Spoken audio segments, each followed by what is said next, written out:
सत्संगत जी, प्यार से कहना धन निरंकार जी। आज जहाँ ये समागम का दूसरा रोज और कल सुबह भी वो शुरुआत में सेवादल रैली का रूप, जहाँ सेवा का महत्व एक रूप उस तरह भी कि एक ड्यूटीज पे पूरा साल सभी लगे रहते हैं और वो सेवाओं में व्यस्त, और कैसे वो चाहे एक छोटा सा रूप ही, पर वो कितना खूबसूरत, कितना मीनिंगफुल कि एक जीवन में इस दातार ने तन मन धन जो भी सौगात दी, कैसे हर एक चीज़ का ध्यान रखते हुए ये एहसास में कि इस ब्रह्म ज्ञान से निराकार जीवन में आया है, तो जो कुछ भी है उसका ख्याल रखना भी हमारी जिम्मेवारी है। जिस तरह ये शरीर को भी स्वस्थ रखना है, एक अपने मन को भी पॉजिटिवली रखना है, और ये आर्थिक रूप, ये धन दौलत, घर, ये जो भी कारोबार कामकाज है उसमें भी कैसे फिर ये जिम्मेवारी बनती है कि एक एक जो भी रूप है उस माया का, उसको पॉजिटिवली लगाएं, सेवा में भी लगाएं। तो जिन्होंने तो सदुपयोग किया इस जीवन में, एक मोल डाल दिया, वो तो परमात्मा से फिर जुड़ के इस निराकार में हर पल रहकर ये जीवन को वाकई ही वो सैल्वेशन, ये मुक्ति मोक्ष, ये जीते जी ही प्राप्त कर लेते हैं। और फिर चाहे जब मर्जी ये दातार प्राण ले भी ले, तो जो उसी अवस्था में जी रहे हैं इस परमात्मा में ब्रह्मलीन होके, तो शरीर का साथ छूटने के बाद भी इसी में ही ब्रह्मलीन ही रहते हैं। तो बात वही जो संतों ने हमेशा समझाई, आज भी संदेश हमने ये सुने कि इस जीवन को जीकर ही एक सही तरीके से जीना है। इस दातार, इस परमात्मा ये मन में बसाकर इसको ही हर समय इसके एहसास में रहकर हर कार्य निभाना है। अपनी सोच को, विचारों को भी कैसे एक सही दिशा में रखना है, वरना तो इंसान एक मिनट नहीं लगाता किसी के बारे में कोई भी जजमेंट पास करने में कि ये इंसान ठीक नहीं है, ये मुझे पसंद नहीं है। और वहीं एक कहानी में भी ऐसे ही बात कि कैसे एक इंसान चाहता है कि वो संसार में सबसे खूबसूरत, सबसे नायाब एक ऐसे चेहरे का स्केच बनाए जो बहुत ही रूहानियत का, एक जो रूहानियत मासूमियत से भरा ये चेहरा हो, और उसको उस आर्टिस्ट की इच्छा स्केच करने की, और बहुत वर्ष खोजने के बाद एक बहुत ही प्यारा सा चेहरा उसके हिसाब से, जो बहुत दैव्यता ये रखता है, वो इनोसेंस झलक रही है उस चेहरे में, और उस बच्चे को बोलता है कि ये आपका चेहरे का स्केच मैं बनाना चाहता हूँ। और अब कुछ वर्ष बीत गए, वही आर्टिस्ट के दिमाग में आता है कि इतना जो चेहरा एक मैं बना चुका हूँ, जो लगभग मेरे हिसाब से एक परमात्मा के चेहरे जैसा ही इतना प्यारा, और अब मैं बनाऊंगा एक ऐसा चेहरा जो बहुत ही शैतान के करीब का, इतनी ही उसमें एक ईवल, एक बहुत ही बुराई चेहरे से ही छलक रही हो। और अब वो इंसान सोचता है कि ऐसा चेहरा तो जो हैवान का रूप जी रहा हो कोई, उसी का होगा। और कैसे वो दिमाग में आता है कि ये जो गलत काम करते हैं, हैवान होते हैं, वो तो जेल में ही मिलेंगे। तो मैं दुनिया भर की जेलों में कोशिश करता हूँ कि मुझे मिले ऐसा चेहरा जिसको मैं स्केच कर पाऊँ फिर। और अब ऐसे ही वो कुछ जेलों में जाने के बाद जब एक जेल में आता है, और वहाँ वो हैरान हो जाता है कि जो बच्चा इतने साल पहले वो मासूमियत से चेहरा भरा, वही वैसा ही वही प्यारा चेहरा उसी इंसान का नजर आ जाता है जेल में। और वो हैरानगी की बात कि यहाँ तो मैं बहुत ही एक दीवान, एक ऐसे चेहरे को ढूंढने आया, और यहाँ तो ये चेहरा देखने में बहुत ही एक ठंडक महसूस हो रही है। तो बात वही कि एक दिमाग में कुछ विचार धारणाएं हम ऐसी बना लेते हैं कि ऐसी चीज़ तो इस जगह पे ही होगी, ऐसी चीज़ तो यही है, अगर किसी का चेहरा अच्छा है तो वो एक नेक इंसान की तरह ही होगा। पर बात वही कि ये शक्ल आकार वो तो जैसा है सो है। बात वही है कि हम कर्मों में कहाँ खड़े हैं, हमारी सोच कैसी है। यहाँ भी जैसे इस इंसान ने एक सोच लिया कि एक शक्ल जिसकी बुरी है वो बुरे काम ही करेगा तो वो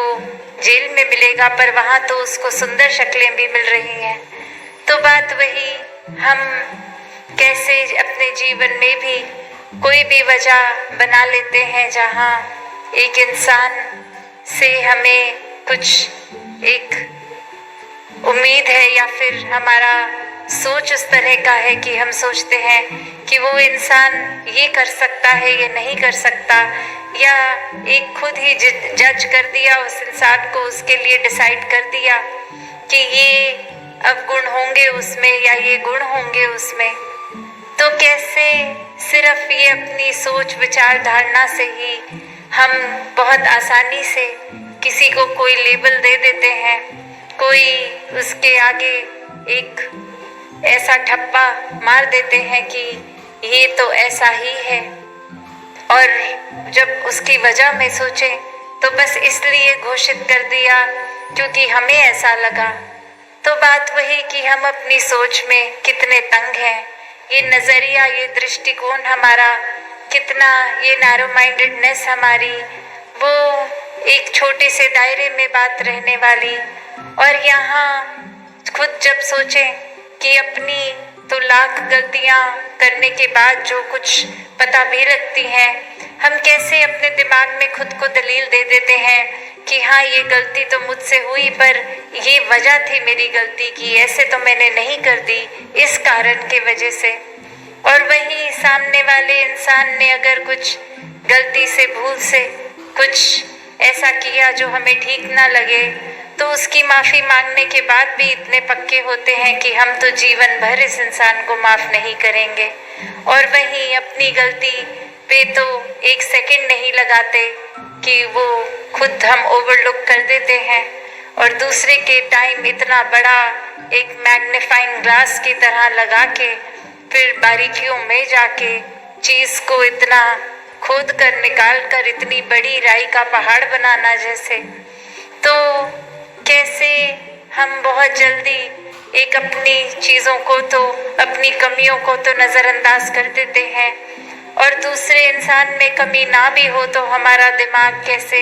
कोई कमी तो निकाल ही बैठेगा। बात वही कि जब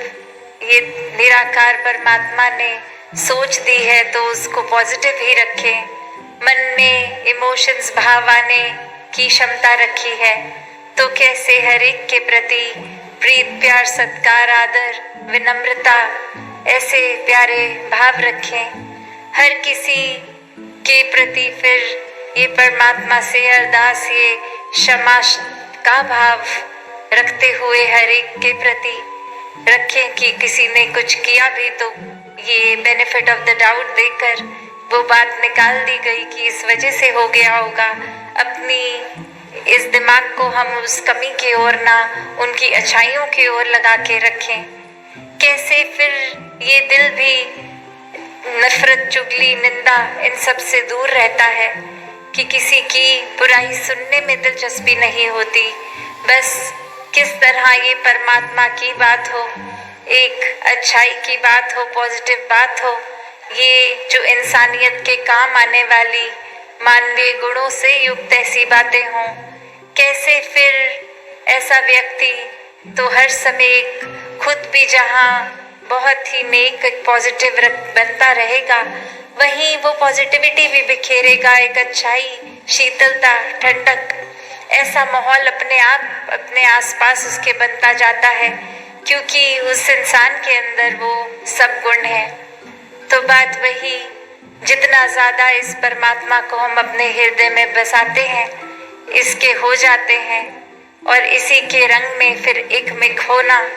ये घुल जाना, एक ही एंटिटी, ये प्रेमा भक्ति की भी जो बात आती है कि ये मोही तोही मोही में अंतर तो अब रहता ही नहीं है, ये एक ही हो गए, ये आत्मा परमात्मा एक ही हो गए। इस भक्ति की अवस्था में जहाँ भक्त और भगवान एक हो जाते हैं, और वही फिर भाव कि ये एक दूसरे की तो बात ही नहीं है, ये एक ही की बात हो रही है। अब एक अहंकार, एक ईगो ने मुझे अलग नहीं किया, ये प्यार से एक में खो के ये रूप इतना प्यारा बनता जाता है,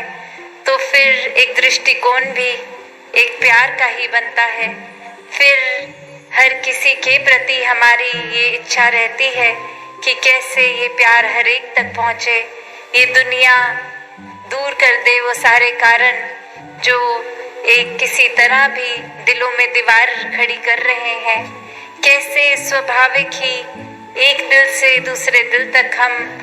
प्यार के पुल बनाते जाते हैं कि बस अगर ये दूरी है भी तो कैसे ये कनेक्शन बने, कनेक्ट कर दें हम कि लाखों एक कारण होंगे जो भिन्न भिन्न रहेंगे हमारे, हमें डाइवर्सिटी का रूप हो, चाहे लिबास का हो, चाहे भोजन का हो, चाहे रहने सहने के तौर तरीके या रंग का, कोई भी ऐसी बात अगर है जो अलग करती है, पर भक्त तो यही समझाते हैं और जी के दिखाते हैं कि कैसे वो अलग अलग चीजें होने का मतलब ये नहीं कि उनको नफरतों के कारण बनाएं, कैसे वो अलग दिखने वाली हर चीज की अपनी अलग तरह की ही खूबसूरती होगी, वो प्यार से एक्सेप्ट की जाए, वो अप्रिशिएट की जाए, उसको एक बहुत ही स्वीकारते हुए दिल से, सिर्फ कोई मजबूरी की तरह नहीं कि एक हम छोटी उदाहरण ही देख लें कि हम ट्रेन में, बस में इत्यादि अगर बैठे हैं और साथ ही कोई ऐसा इंसान जो हमारे विचार धारणा से एक कंफर्ट लेवल हम आराम नहीं फील कर पा रहे हैं उनसे, तो कारण यही होगा कि वो शायद दूसरे जगह के होंगे, भाषा और होगी, कल्चर और होगा। तो ये फर्क भी मन ही बनाता है, क्योंकि परमात्मा ने तो बस इंसान ही बनाए हैं और मन ने कैसे विभाजित रूप और कारण ढूंढ लिए बनाने के। तो जहाँ ये जीवन बहुत ही प्यार से जिया जा सकता है, बिना जजमेंट्स के जिया जा सकता है, वहाँ एक खुद ही हम अपनी चेतनता को इस्तेमाल करें और इस ब्रह्म ज्ञान द्वारा ये निराकार का एहसास जब हर पल में होगा, तो भक्त तो कभी भी ऐसी कोई सोच रखेगा ही नहीं किसी के प्रति, ना अपने प्रति भी कोई नेगेटिव भाव आएंगे। तो हर किसी का जहाँ बहुत ही स्वाभाविक एक रूप है, जैसे अक्सर सत्संग में भी वो उदाहरण सुनते हैं कि एक बीज पूरे का पूरा वृक्ष बनने के काबिल है और वो पोटेंशियल इतना, जहाँ वो फल भी होंगे, फूल भी होंगे, पत्ते भी होंगे, लकड़ भी होगी, रूट्स भी होंगे, और वहीं वो एक छोटा सा बीज अगर कहे कि मैं तो इस मिट्टी में लीन नहीं होऊंगा, तो फिर वो पॉसिबिलिटी बिल्कुल बचेगी नहीं, वो कहाँ से पेड़ अपनी पूरे एक असली रूप का ये उस तरह से बीज बन पाएगा। और उसी तरह अगर हम ये सोचें कि हम अहंकार, नफरत, निंदा सब जीवन में रखेंगे, पर हम बहुत ही दैवीय हो जाएं, हम प्रभु प्रेमी भी हो जाएं, तो बात वही कि ऐसा होना तो संभव है नहीं। एक मयान में तो दो तलवारें नहीं हो सकती, या निराकार को मन में बसा सकते हैं या अहंकार को। तो क्या है हमारा चुनाव, किस तरह का जीवन रखना चाहेंगे? एक मिट्टी में जैसे उस बीज ने अपना अस्तित्व खो दिया, ऐसे ही अगर इस निराकार में हम अपनी पहचान खोते हुए फिर एक मन में ऐसे भाव भी नहीं आएंगे कि आसपास के लोग हमारी सराहना करें, तारीफ करें, दुनिया में वाह वाह हो हमारी। नहीं, फिर बस दासों के दास हैं ऐसा भाव हो, और हर किसी की काबिलियत पे फिर बहुत अच्छा लगता है कि ये अचीवमेंट्स हर एक को मिल रही हैं। एक नफरत नहीं जन्मती कि हमने तो ये अचीव नहीं किया, दूसरे को कैसे ये उपलब्धि मिल गई। नहीं, ये मन हर एक की खुशी में खुश रहकर खुश है। तो ऐसे ही भाव भक्तों के होते हैं, ऐसा ही जीवन भक्त जीते हैं। और हर एक में वो क्षमता है कि जब जीवन मिला है मनुष्य रूप में तो ये मुक्ति के हकदार भी हैं। तो वो क्राइटेरिया सिर्फ यही कि कैसे अपने मन को एक सरेंडर करके इस परमात्मा को प्राप्त करके हर पल इसके एहसास में जीकर वाकई ही भक्ति को करते जाएं। अपने सारे कामकाज रिस्पॉन्सिबिलिटीज भी बहुत सहजता में ही फिर निभा लेता है भक्त। तो दातार हर एक पे कृपा करे, भक्तिमय जीवन, सेवा, सुमिरन, सत्संग से जुड़कर इस निराकार पे आधारित ऐसा जीवन हर कोई जीता जाए। साथ संगत जी, धन निरंकार जी। साथ संगत जी, अभी महात्मा जय जी एंड साथी सिमरन धुनी में साथ संगत जी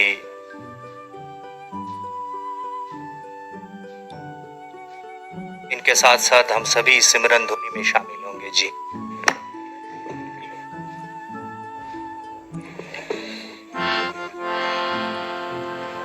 तेरी ओट सहारा